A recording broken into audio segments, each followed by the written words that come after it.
قرآن کی ہر صورت سوائے سورۃ توبہ کے ہر صورت کا آغاز بسم اللہ الرحمن الرحیم سے ہوتا ہے۔ کیا آپ جانتے ہیں کہ الرحمن اور الرحیم میں فرق کیا ہے؟ دونوں کو اکثر بہت مہربان کہا جاتا ہے اور یہ لفظ رحمت سے ماخوذ ہے، تاہم رحمان اللہ کی وہ رحمت جو ہر مخلوق کے لیے عام ہے، اور رحیم جو ہے اللہ کی وہ رحمت جو خاص مؤمنین کے لیے ہے۔ جیسے کہ سورہ رحمان ہے اور سورہ طٰہٰ میں بھی لفظ الرحمن آیا ہے، اور یہ لفظ الرحمن اللہ کے علاوہ کسی کے لیے استعمال نہیں ہو سکتا۔ اب اس میں قرآن کی کچھ مثالیں لیتے ہیں۔ سورہ رحمان ہے الرحمن علم القرآن، سورہ طٰہٰ میں آیا ہے الرحمن علی العرش استوى۔ دیکھیے الرحمن جو ہے اللہ کا نام ہے اور یہ اللہ کے علاوہ کسی اور کے لیے استعمال نہیں ہو سکتا۔ مجھے بہت افسوس ہوتا ہے کہ پاکستان ہندوستان میں بہت عام طور پر لوگ رحمان کے ساتھ دوسرے نام ایڈ کر دیتے ہیں اور لوگوں کا نام پکار رہے ہوتے ہیں، جیسے کہ رحمان ملک، رحمان مصطفیٰ، رحمان علی۔ تو یہ رحمان کسی انسان کے لیے لفظی استعمال ہو ہی نہیں سکتا۔ کسی کا نام اگر آپ نے رحمان رکھنا بھی ہے، مرکب بھی اگر آپ رکھ رہے ہیں، تو اس سے پہلے ضروری ہے کہ آپ عبد لگائیں کہ رحمان صرف اللہ کے لیے خاص ہے، اور اس کے لیے عبد لگانا ضروری ہے کہ الرحمن کا بندہ۔ رحمان اپنے آپ میں کوئی نام نہیں رکھ سکتا، رحیم شاید رکھا جا سکتا ہے۔ کیوں؟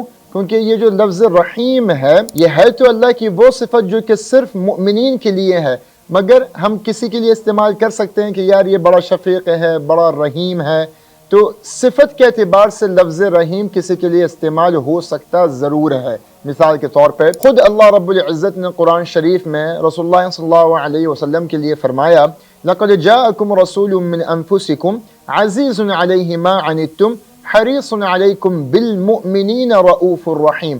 اللہ رب العزت نے نبی مصطفیٰ صلی اللہ علیہ وسلم کو لفظ رؤوف کہ بہت مشفق اور لفظ رحیم بہت رحم کرنے والا، یہ دو لفظ اللہ رب العزت نے، یہ دو نام جو کہ اللہ کے ہیں، اللہ نے رسول اللہ صلی اللہ علیہ وسلم کو بھی دیے ہیں۔ تو چنانچہ رحمان کسی مخلوق کے لیے استعمال نہیں کیا جا سکتا، مگر رحیم جو ہے کسی مخلوق کے لیے استعمال ضرور کیا جا سکتا ہے، مگر بہتر اس میں بھی یہی ہے کہ آپ عبد الرحیم پورا نام بولیں، عبد الرحمن تو بشرطیہ لازم ہے کہ پورا لفظ عبد الرحمن بولیں۔ اور نقطہ میں آپ کو اس میں یہ بتاؤں کہ لفظ رحمان جو ہے نا وہ کیونکہ صرف اللہ کے لیے خاص ہے، اور کیونکہ اللہ ایک ہے تو اس کا نہ کوئی مثنیٰ ہے نہ کوئی اس کا جمع ہے، یعنی کہ رحمان کو اگر آپ عربی زبان میں دو کے لیے استعمال کرنا چاہیں یا تین سے زیادہ یا دو سے زیادہ لوگوں کہیں کہ یہ سارے رحمان ہیں، تو ایسا لفظ عربی میں موجود ہی نہیں ہے۔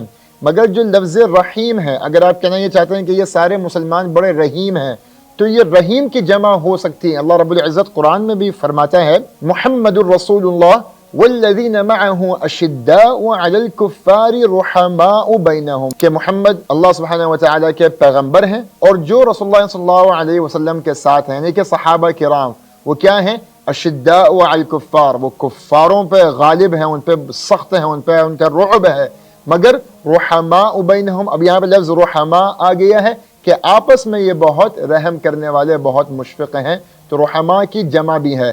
تو اس بات سے ہم یہ استنباط کرتے ہیں، یہ سمجھتے ہیں کہ لفظ رحمان صرف اللہ کے لیے استعمال ہوتا ہے، تاہم یہ اللہ کی صفت ایسی رحمت والی ہے جو کہ مؤمنین کے لیے اور کفار کے لیے ہر شے پہ اللہ کی رحمت غالب ہے۔